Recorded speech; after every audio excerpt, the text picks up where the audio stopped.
میں نے جو آیت کریمہ پڑھی ہے وہ سورہ رعد کی آیت نمبر 25 ہے، اور اسی طریقے کی ایک آیت سورہ بقرہ میں بھی ہے، لیکن آخری لفظ کی تبدیلی کے ساتھ۔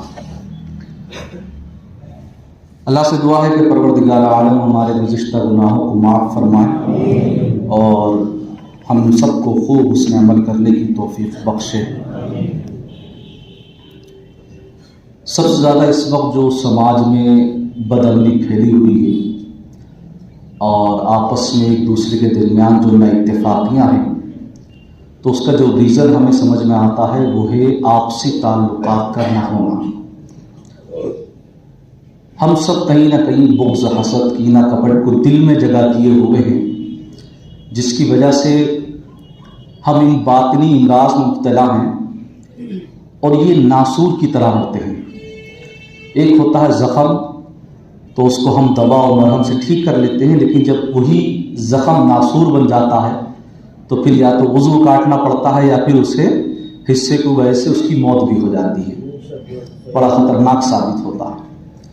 تو یاد رکھو، اگر مومن کے اندر یہ والی بیماریاں پائی گئیں جسے ہم کہتے ہیں باطنی امراض، یعنی کہ بغض، حسد، کینہ، تو یاد رکھو پھر اس کا ایمان ختم ہو چکا ہے، اب اس پہ کوئی بھی مرہم پٹی کام نہیں کرنے والی ہے۔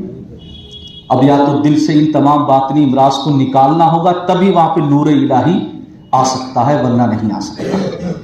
اور مومن کا قلب نور الہی سے اگر معمور ہے تبھی وہ مومن ہے، ورنہ پھر وہ شیاطین کی جگہ بن جاتی ہے، پھر وہ جو ہے ان تمام باطنی امراض کی وجہ سے جو ہے وہ اللہ سے خالی ہوتی ہے۔ بھائی بھائی آپس میں اختلاف رکھتے ہیں، کئی مہینے، کئی سال کی دشمنی ہوتی ہے، بہنیں اور بھائیوں سے آپس میں لڑائی اور دشمنی دیکھنے میں نظر آتی ہے، پڑوسی آپس میں لڑے ہوئے ہیں، یہ تمام چیزیں آپ دیکھیے۔ اللہ فرماتا ہے ان الذین ینقضون عہد اللہ، وہ جو اللہ کے وعدوں کو توڑنے والے ہیں، اور ویفسدون فی الارض، اور جو زمین میں فساد کرنے والے ہیں، ویقطعون ما امر اللہ بہ ان یوصل، اور اللہ تبارک و تعالیٰ جب جوڑ رہا ہے، اللہ تبارک و تعالیٰ رشتے بنا رہا ہے، اچھا یہ بھائی کا رشتہ یا بہن بھائی کا رشتہ یا اولاد کا ماں باپ سے رشتہ کس نے بنائی؟ اللہ نے بنایا۔ یہ جوڑا کس نے بنایا؟ اللہ نے بنایا۔ تو یہ رشتے جب اللہ بنا رہا ہے تو وہ حکم دے رہا ہے کہ پھر انہیں قطع مت کرو، انہیں توڑو مت۔ اگر تم رشتوں کو توڑو گے، میرے وعدوں کو توڑو گے، میرے وعدے کرنے کے بعد، اور زمین میں فساد کرو گے، تو فرمایا ان سب پر اللہ کی لعنت، اولئک لہم اللعنۃ ولہم سوء الدار، یہ سب اللہ کی لعنت کے مستحق ہیں اور یہ سب کے سب جہنم میں جائیں گے۔ یہ قرآن کی آیت کا ترجمہ ہے۔ اللہ نے جو حکم دیا وہ یہ ہے کہ اللہ نے رشتوں کو بیان کرتے ہوئے سورہ نساء کی آیت نمبر 1 میں فرمایا وَتَسَأَلُونَ بِهِ وَالْأَرْحَامَ، جس رب کے نام پر مانگتے ہو وہ حکم دیتا ہے کہ اب ان رشتوں کو جوڑ کر رکھو۔ اب یہ دونوں باتیں سنا دی میں نے، اللہ کا حکم سنا دیا کہ رشتوں کو جوڑ کر رکھو، اور قطع تعلق کرو گے، لوگوں سے معاملات ختم کرو گے، تو پھر معاملہ یہ ہے کہ سب کے سب اللہ کی لعنت کے مستحق، سب جہنم میں جانے والے ہیں۔ تو یہ تعلقات ختم کرنے والا جو عمل ہے یہ جہنم میں لے جانے والا ہے۔ اسی تعلق سے حدیث پاک سنیں، اللہ کے نبی فرماتے ہیں کسی مسلم کے لیے حلال نہیں کہ وہ اپنے اسلامی بھائی کو 3 دن سے اوپر چھوڑ دے، یعنی 3 دن سے زیادہ اس سے ناراض نہ ہو، 3 دن سے زیادہ قطع تعلق نہ کرے۔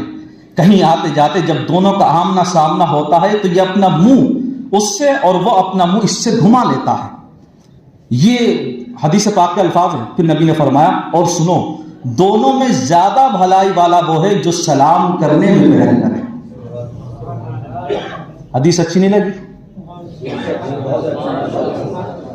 ہماری سب سے بڑی کمی پتہ کیا یہی ہے۔ ابھی یہاں میں نعت کے چند شعر پڑھتا ہوں تو سارے لوگ سبحان اللہ زور سے کہیں گے الحمدللہ، لیکن یہاں کلام پاک کی کوئی آیت پڑھی جائے جس میں بشارت ہو، یا کوئی حدیث ایسی پڑھی جائے جس میں واقعی کچھ خوبیاں ہوں جو آپ کو نظر آئے ایک دم سے، تو ہم سبحان اللہ نہیں کہتے۔ کہیے سب پڑھے ایک مرتبہ اور درود پاک، اللہم صلی علی سیدنا و مولانا محمد بارک وسلم صلی اللہ علیہ وسلم۔ اسی تعلق سے ایک اور حدیث پاک سناتا ہوں۔ اللہ کے نبی فرماتے ہیں، اس کو حضرت امام حسن بصری رحمہ اللہ سے روایت کی گئی ہے، فرماتے آپ سے تعلقات قطع مت کرو، اگر تمہیں کبھی کسی عذر صحیح سے لامحالہ ترک تعلق کرنا ہی پڑ جائے تو دھیان رکھو تمہارا ترک تعلق 3 دنوں سے آگے نہ بڑھ پائے. اور سنو کوئی 2 مسلمان اگر اس حالت میں مر جائیں کہ ایک دوسرے کو چھوڑے ہوئے تھے، یعنی قطع تعلق کیے ہوئے تھے ایک دوسرے مسلمان آپس میں، یہاں بات رشتہ دار کی نہیں چل رہی، یہاں مسلمان والا رشتہ آپس میں ہے اور وہ ایک دوسرے سے قطع تعلق کیے ہوئے ہیں، تو حضرت امام حسن جو روایت کرنے والے فرماتے نبی کریم نے فرمایا تو دونوں اس جرم کی پاداش میں مستحق ہیں کہ جنت میں اکٹھے نہ ہوں. کتنی بڑی سزا ہے.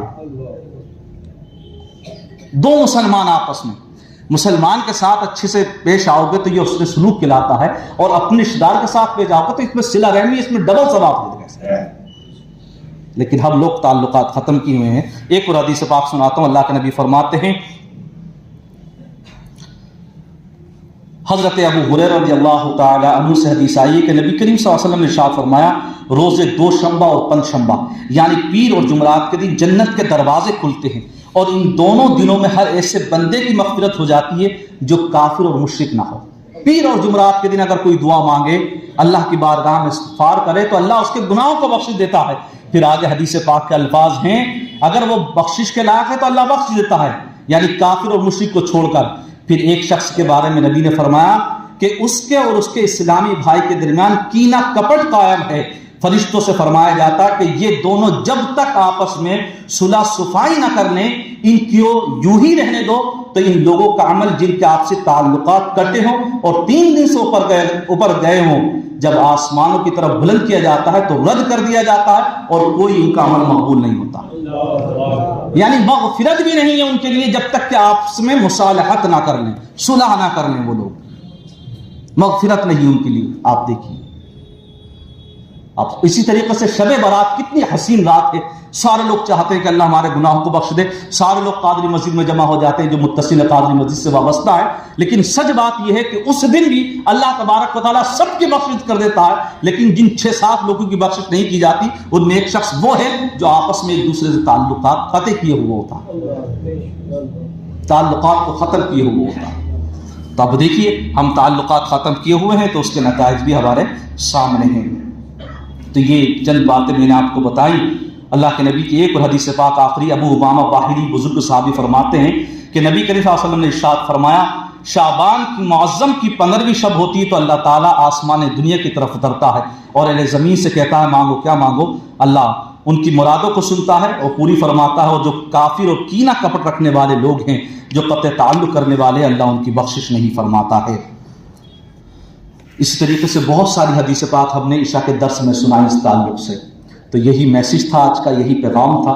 وقت کی قلت کے پیش نظر اللہ قبول فرمائے، کوئی غلطی مولا معاف فرمائے. آپس میں متحد ہو کر رہیں، محبت کے ساتھ رہیں.